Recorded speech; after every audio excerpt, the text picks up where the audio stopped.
सिडलि बिसायख'थि जायखौ उफ्रा बिसायख'थि होननानै बुंदों बेवहाय जोङो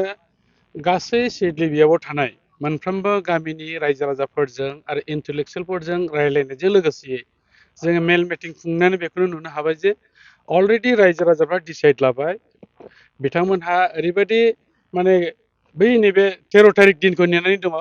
जे जोङो बाव देरहाखानानै दङ मानोना बेयो रायजो राजाफोरनि डिसिसन मानो होननानै बुङोब्ला नैबे बाइ इलेक्सननि गेजेरजों बावखौनो आसाम सरकाराबो चेन्ज जाया बरंसो बिटिआर सरकाराबो चेन्ज जाया बेनिखायनो खालिबोल' लांदां जानानै थानाय मासि बेखौ सुफुंनो थाखाय दिनै थांगासिनो दं आरो नोंथांमोना मिथिगौ बेवहाय मानगोनां जयन्त बसुमतारिया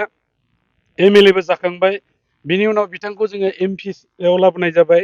एमपिआवबो लकसभायाव देरहालांबाय गतिके खननैयावबो देरहाखानाय बे सिटसो बावहाय नों दिनै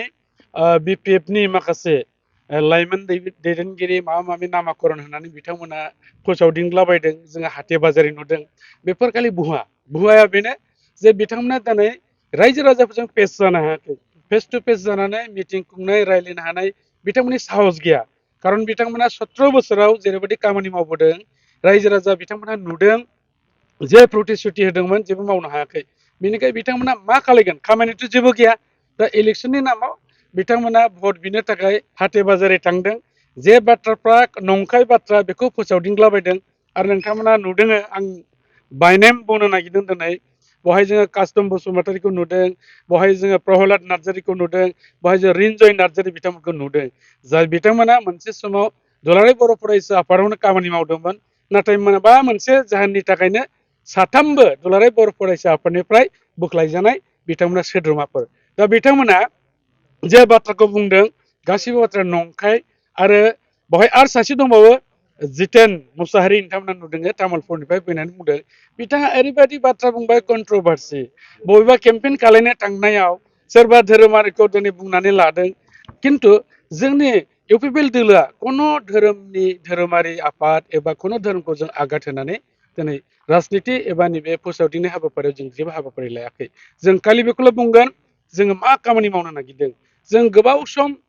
बे जायगायाव असान्ति थासारिमोन जों सान्ति थासारि लाबोनो हादों दा उननिनि थाखाय जों खामानि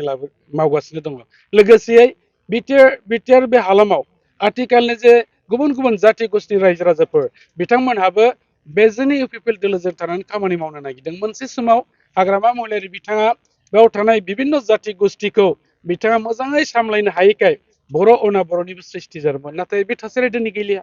दा बेनिखायनो जों बुंनो हायो नैबे जे उफ्रा बिसायख'थि बेवहाय जोङो 1 लाखनि बारा भट मोननानै जोंनि बिजाथि मानगोनां निर्मल कुमार ब्रह्म बिथाङा देरहालांगोन बाव खुनु सन्देह गैया खालिबोल' जोङो रायजो राजाजों आरोबाव मोजां थासारिखौ जोङो जाहाथे लाबोसिननो हायो बिनि थाखाय जोङो गामि गामि सावरायदों गामि गामि जोङो बिथांमोनजों लोगो हमज्लायदों गतिके बेयाव कंग्रेसआथ' जेबोनो गैखाया अस्तित्व गैया ना नों सेन्ट्रेलाव दं ना स्टेटआव दं ना जोंनि बिटिआरआव दङ आरो मोनसे बाथ्राखौ आं बे दिनैनि बे नोंथांमोननि रादाब बिजोंनि गेजेरजों फोसावनो लुबैदों हाग्रामा महिलारिनि बिपिएफ दोलोनि लास्ट जे बिथांमोना इलेक्सन कन्टेस्ट खालायबाय आं सानदों बेनो लास्ट जागोन आरो कोनोदिन बिथाङा राजनितिक भाबे बेवहाय माने मुलाम्फा लानो हानाय नंलिया मानो होननानै बुङोबा 17 बोसोरावनो मानसिफ्रा नुखाबाय दा बेनिखायनो जों बिथांखौ खावलायदों बिथाङा दा बिपिएफनि दैदेनगिरि जानानै जानला मेनला बाथ्रा होनस्लायस्लाय जोंनियाव फै जों बिथांखौ नाजावनानै लागोन आरो बिनि बाहेरा बिथाङा खुनु गठनथर गैलिया दिनैनि थारिखआव दिनै जाय बिथांमोनहा दखान थांनानै बुंहैदों ठिकादारफोरनाव फैसा गैला ठिकादारफोरनाव फैसा गैला होनोब्ला 2016 सननिफ्राय बिथांमोना ठिकादारनो कोनो फैसा होनो हायाखै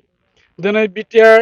सरकारा बिथांमोननि बिटिसि सालायनाय समनि 17 बोसोरनि जे मोनसे लायाबिलिटिस 2500 कोटि बिथांमोना गुबुन गुबुन बिथिंनि गुबुन गुबुन डिपार्टमेन्टनि थाखाखौ नटसाट खालायजोबदों ठिकादारफोरनो फैसा होनो हायाखै फैसा होनो हाया बिथांमोनसो दाय